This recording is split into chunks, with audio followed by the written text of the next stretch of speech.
Olá pessoal, tudo bem? Hoje então vamos começar nossa terceira unidade do curso, estudando então a tabela de composição dos alimentos e o rótulo nutricional. Nas duas últimas unidades, nós vimos os nutrientes presentes nos alimentos, as suas funções e as estruturas químicas. Hoje nós vamos aprender então a escolher o tipo de alimento industrializado a consumir pelo tipo e também pela quantidade de nutrientes presentes no rótulo nutricional. Então vamos aprender a escolher esse alimento e interpretar de maneira adequada o rótulo presente nesses alimentos. Vamos lá? Então, o que seria a rotulagem nutricional? Seria toda a inscrição destinada a informar ao consumidor sobre as propriedades nutricionais de um alimento, um produto. O rótulo do alimento é uma forma de comunicação entre os produtos e os consumidores. Nele deve constar o valor energético do alimento, seu nutriente, além da informação nutricional complementar. Em 2005, a Anvisa lançou o Manual de Orientação dos Consumidores para ajudar as pessoas a entenderem melhor o que está escrito nos rótulos. Eu vou deixar aqui para vocês esse arquivo nos materiais complementares e vários pontos que estão nesse arquivo nós vamos estudar durante a aula. No Brasil, a rotulagem nutricional de alimentos embalados foi regulamentada pela Resolução número 360 em 2003 da Agência Nacional de Vigilância Sanitária, a Anvisa. Essa resolução tem como principal objetivo padronizar a declaração nutricional dos alimentos, oferecendo assim ao consumidor possibilidade de escolha a partir dessas informações. Mas qual que seria então a importância da rotulagem nutricional? Principalmente para a nossa saúde e segurança. Saúde, pois o entendimento do rótulo ele pode ser utilizado para realizarmos a escolha adequada do alimento. Por exemplo, podemos comparar duas marcas diferentes de um mesmo produto e verificar qual que tem maior quantidade, maior teor de algum determinado nutriente, por exemplo, a proteína, ou verificar baixa quantidade de determinado nutriente, como baixa quantidade de açúcares, baixa quantidade de sal. Isso também é importante para a nossa segurança, devido a algumas restrições alimentares, intolerâncias que algumas pessoas têm, por exemplo, de pessoas com doenças de hipertensão e diabetes.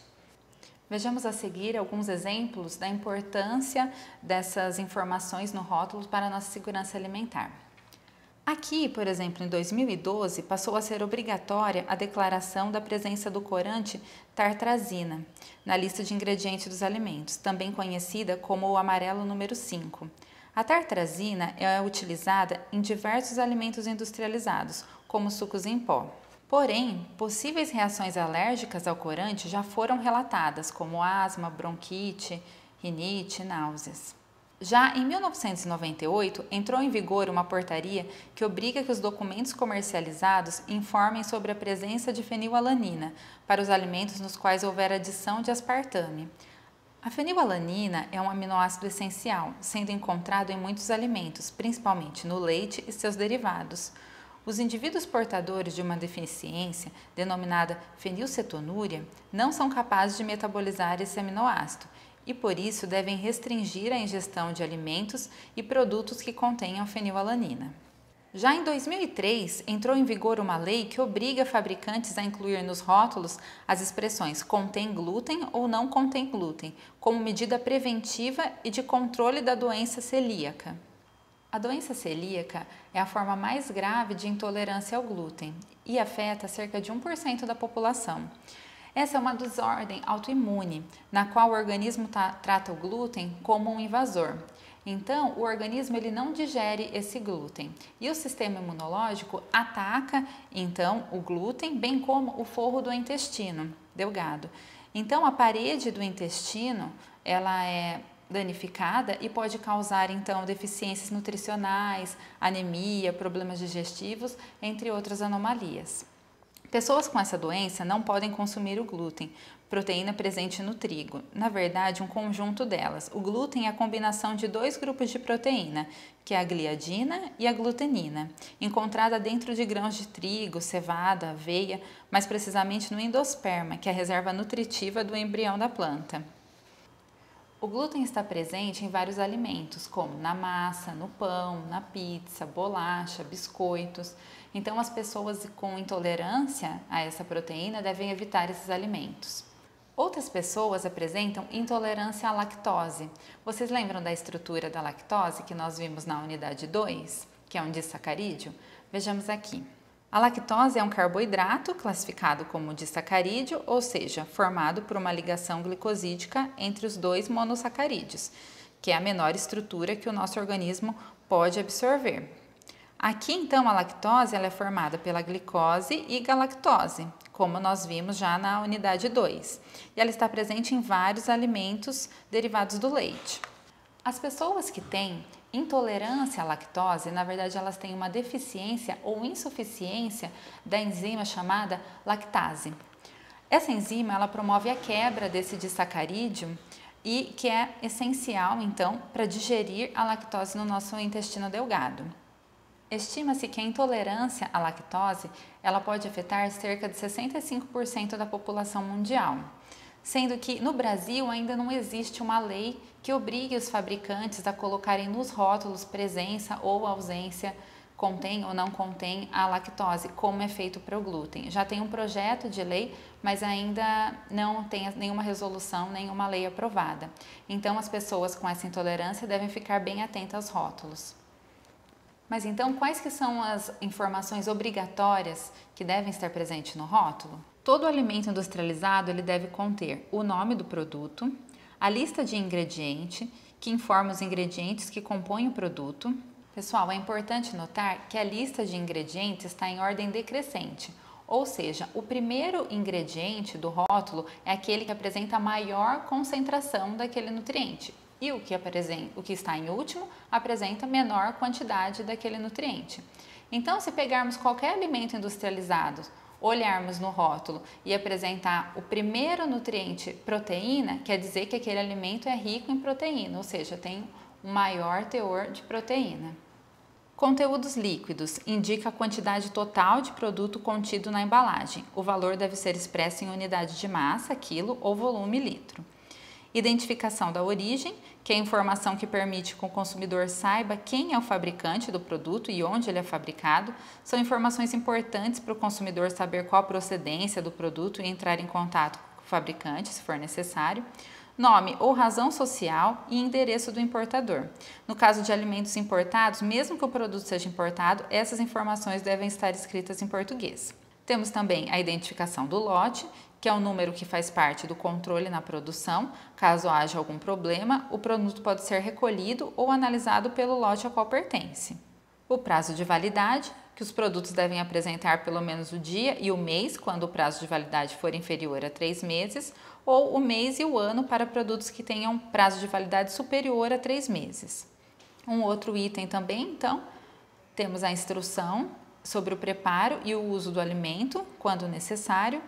E um último item, temos a informação nutricional obrigatória, que essa é a tabela nutricional. Sua leitura é muito importante, porque é a partir dessas informações que você pode fazer as escolhas mais saudáveis para você e sua família.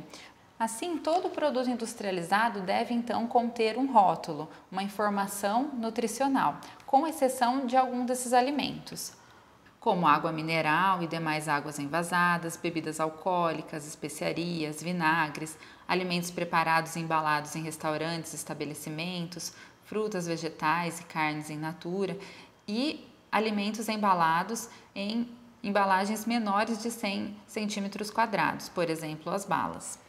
Aqui eu trago algumas informações que os rótulos não podem declarar, por exemplo, palavras ou qualquer representação gráfica que possa tornar a informação falsa ou que possa induzir o consumidor ao erro. Por exemplo, aqueles produtos com frases e marcas sugerindo que o seu consumo auxilia no emagrecimento, como mostrado aqui na imagem. Outra informação seria atribuir propriedades que não possuam ou não possam ser demonstradas, como por exemplo, de determinados produtos demonstrando que seu consumo reduz o risco de doenças cardíacas. Os fabricantes também não podem declarar e destacar a presença ou ausência de componentes que sejam próprios de alimentos de igual natureza. Isso, pessoal, nós temos que tomar cuidado, pois muitos fabricantes, eles declaram nas embalagens que os alimentos como leite, iogurte, queijo são ricos em cálcio. Mas na verdade, esses alimentos já são ricos em cálcio, é o maior nutriente presente nesses alimentos, independente da marca. Outros fabricantes, eles indicam que os óleos vegetais possuem alto teor de vitamina E e não possuem colesterol, mas na verdade todos os óleos vegetais também possuem vitamina E e não possuem colesterol. Então temos que ficar atento com as marcas e verificar sempre o rótulo. Mas quais nutrientes devem ser declarados? Devem ser declaradas a quantidade por porção e a porcentagem do valor diário dos seguintes componentes: o valor energético, medido em quilocalorias ou quilojoule, e os macronutrientes, carboidratos, proteínas, gorduras totais, saturadas e trans, e as fibras alimentares, medidas em gramas. Também deve constar o valor do sódio, medido em miligramas, conforme mostrado aqui na tabela 1. Sendo que a ordem desses macronutrientes pode ser alterada na tabela dependendo da concentração presente no alimento. Como nós vimos, então, o primeiro nutriente é sempre o que apresenta maior quantidade no alimento.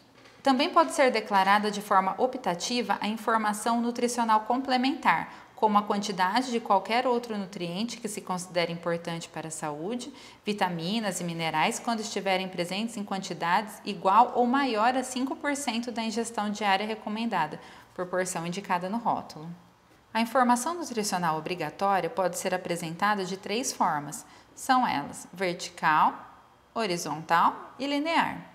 Independente da forma, todas devem conter as informações obrigatórias. Assim, das informações obrigatórias, temos a porção, que é a quantidade média do alimento que deveria ser consumida por pessoa sadia, com a finalidade de promover uma alimentação saudável. Temos também, então, aqui a medida caseira, que é um utensílio comumente utilizado pelo consumidor para medir o alimento, e são aceitas variações máximas de mais ou menos 30% em relação ao valor em grama ou miligramas. Temos também presente como informação nutricional obrigatória o percentual de valores diários, que é um número em percentual que indica o quanto o produto em questão apresenta de energia e nutrientes em relação a uma dieta de 2.000 calorias. Cada nutriente apresenta um valor diferente para se calcular os valores diários, aqui como mostrados na tabela. Aqui, pessoal, eu trago algumas recomendações alimentares, como, por exemplo, não exceder a quantidade de quilocalorias diárias, não ultrapassar 100% dos valores diários de gorduras, consumir em torno de 30 gramas por dia de fibras, sendo que para isso temos que ingerir muitos legumes e verduras e todos aqueles alimentos encontrados no segundo nível da pirâmide alimentar, como vimos na primeira unidade. Devemos também alcançar 100% dos valores diários de cálcio e ferro e também, além disso, controlar o consumo de sal, sendo que o recomendado é até 2,4 gramas por dia. Vamos ver então em detalhes o significado dos itens da tabela de informação nutricional, começando pelo valor calórico ou valor energético. O valor energético é a energia produzida pelo nosso corpo proveniente dos carboidratos, proteínas e gorduras totais. Ele pode ser determinado por combustão em bomba calorimétrica ou por cálculo a partir do conteúdo dos macronutrientes. Uma caloria é a quantidade de calor necessária para elevar em 1 grau 1 grama de água. E o valor energético ele é expresso em quilocalorias, ou seja, 1.000 calorias. Pode ser expresso também em quilojoule, sendo 1 quilocaloria equivalente a 4,18 quilojoules. Então, como que pode ser medido o calor da reação? Para as reações de combustão, geralmente utiliza-se essa bomba calorimétrica, que é um tipo de calorímetro empregado para medir quantidade de calor liberado por reações de combustão. O calor liberado pela reação é absorvido pelas várias partes do instrumento, cujo reflexo é percebido pela variação de temperatura do termômetro. O calor liberado na combustão de uma amostra do alimento é transferido para um peso conhecido de água que terá sua elevação de temperatura registrada em um termômetro. Então, podemos verificar aqui que os valores obtidos com o auxílio do calorímetro revela que cada quilo de gordura pura, quando queimada, libera aproximadamente 9.000 quilocalorias. Para os açúcares e proteínas, os valores são de aproximadamente 4.000 quilocalorias por quilo de substância. Esses valores, então, que nós vamos utilizar para o cálculo do valor energético que nós encontramos nos rótulos nutricionais. Vejamos aqui como que pode ser realizado esse cálculo. O valor energético em quilocalorias por 100 gramas de alimento é então a soma de proteínas, lipídios e carboidratos, sempre multiplicados então pelo fator proteína vezes 4, carboidratos também vezes 4 e o lipídio vezes 9. Vejamos aqui um exemplo. Aqui temos o cálculo do valor energético para cada nutriente presente no leite em pó. Então, para 100 gramas aqui do leite em pó, nós temos 20 gramas vezes 4, obtendo 80 quilocalorias, 27 vezes 9 aqui, vezes 9 referente ao fator da gordura. De carboidrato, temos a multiplicação da quantidade em gramas vezes 4, obtendo aqui um total, então, do valor energético desse produto de 475 quilocalorias. Então, aqui podemos ver a definição desses valores diários, que são as quantidades desses nutrientes que a população brasileira deve consumir para ter uma alimentação saudável. Então, cada nutriente tem um valor diário diferente. Então, por exemplo, de carboidrato, nós temos 300 gramas, proteína 75 e assim vai. Temos também colesterol, cálcio e ferro, essa medida aqui estipulada, sendo que não é obrigatória a informação desses teores de colesterol, cálcio e ferro nos rótulos de alimentos industrializados. Podemos então relembrar a nossa pirâmide alimentar vista na unidade 1 e calcular os valores energéticos de cada nível da pirâmide e de cada porção. Vejamos aqui. O grupo de arroz, pão, massa, que é indicado a 6 porções, ele contém 900 quilocalorias diárias, ou seja, sendo que em média, cada porção de carboidrato tem 150 quilocalorias. Das porções de frutas, essas 3 porções, fica em média 210 quilocalorias e tem todas especificadas, todas as calorias de todas as porções presentes na nossa pirâmide alimentar, sendo que tomamos com base uma dieta para 2.000 calorias. Ainda estudando os itens presentes na tabela nutricional, temos então o sódio. Cada 1 grama de sal de cozinha contém 400 miligramas de sódio. O sódio ele é o principal responsável pela hipertensão arterial ou pressão alta, que vai danificando as veias e artérias e pode resultar em um infarto ou acidente vascular cerebral. A Organização Mundial de Saúde recomenda o consumo diário máximo de 5 gramas de sal, o que corresponde a 2 gramas de sódio. Porém, a ingestão média dos brasileiros é de 12 gramas por dia. Por isso é importante a gente diminuir o consumo de alimentos industrializados e a utilização do sal nas preparações caseiras, controlando a pressão arterial e diminuindo a retenção de líquidos. Falando no sódio, vejamos então um exemplo de um refrigerante de cola normal comparado a esse mesmo produto zero. Vejamos aqui nas tabelas nutricionais.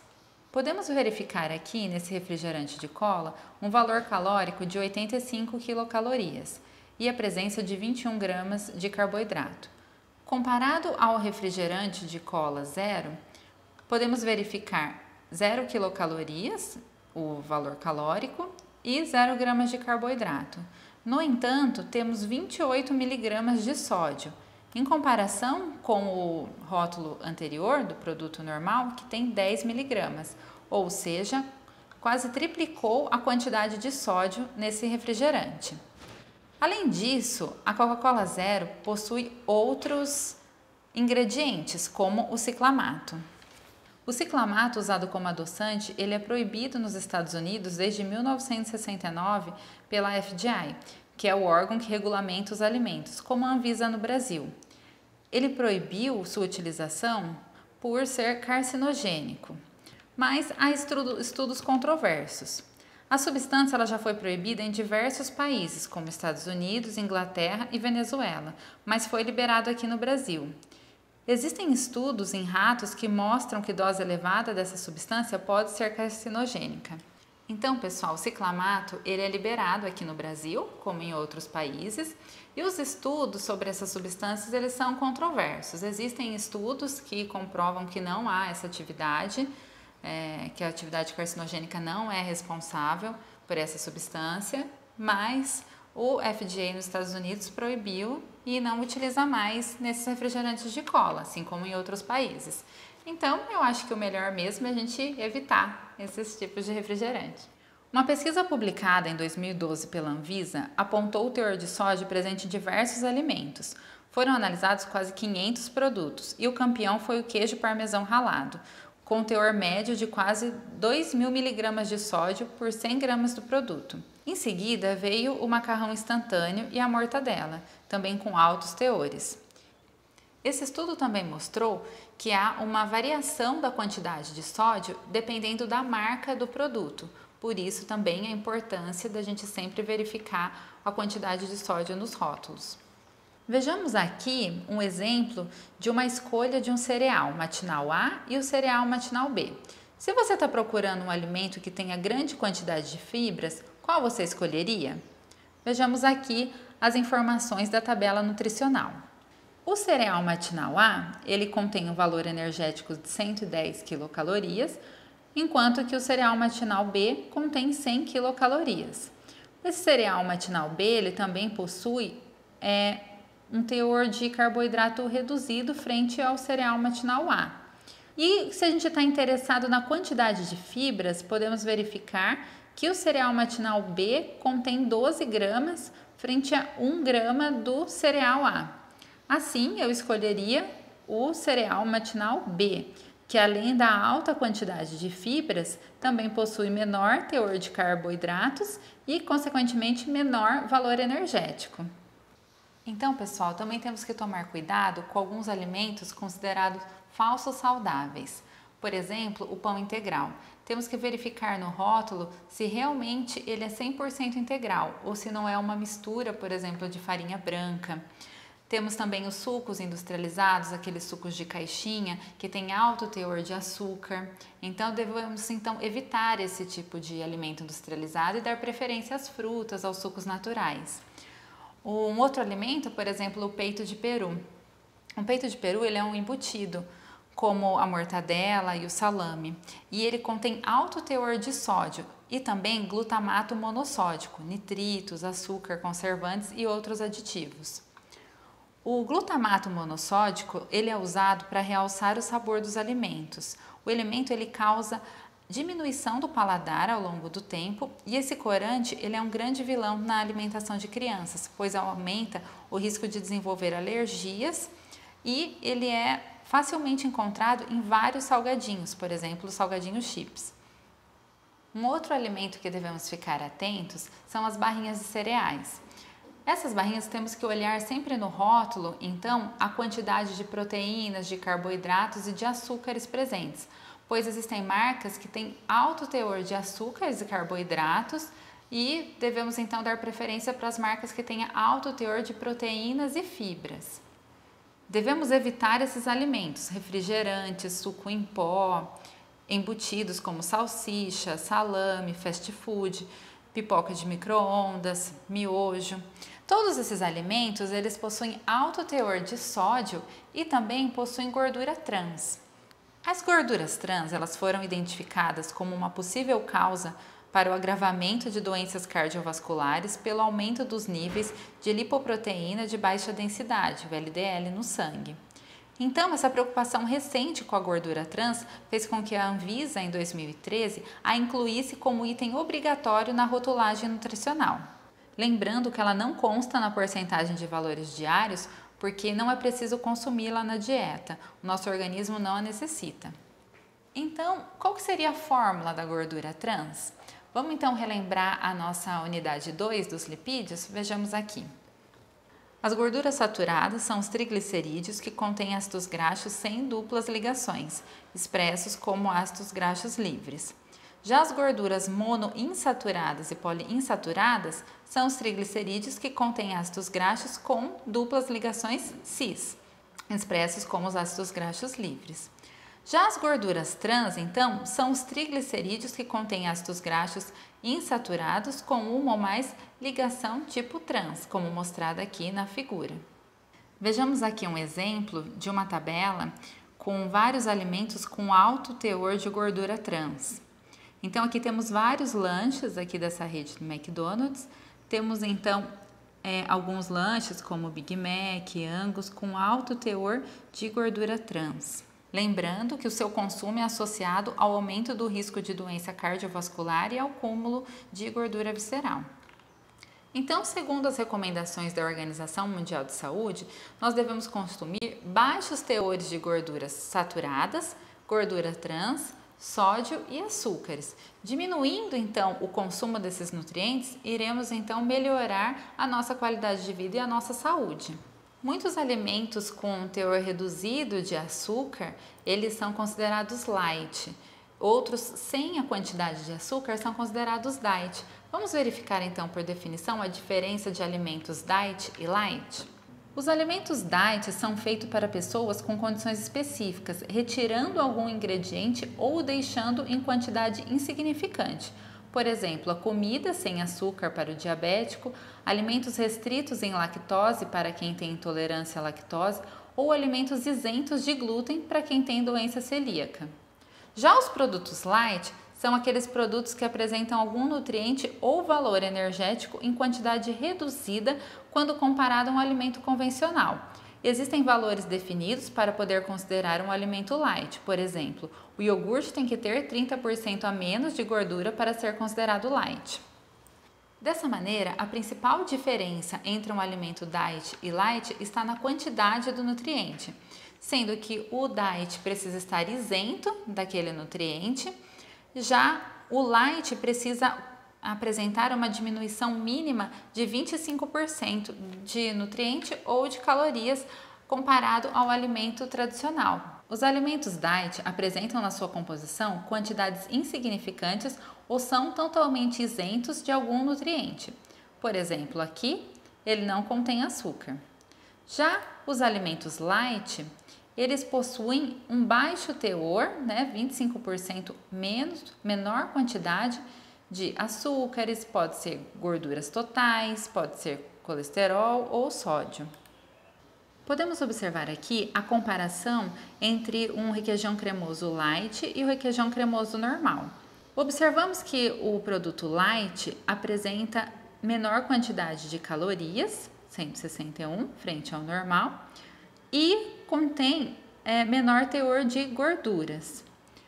Devemos ficar atentos também à porção. Por exemplo, temos aqui o requeijão cremoso convencional, a porção marcando no rótulo de 30 gramas. E já há outro rótulo do requeijão cremoso light, porção de 50 gramas. Então, sempre temos que verificar se estamos comparando a mesma porção.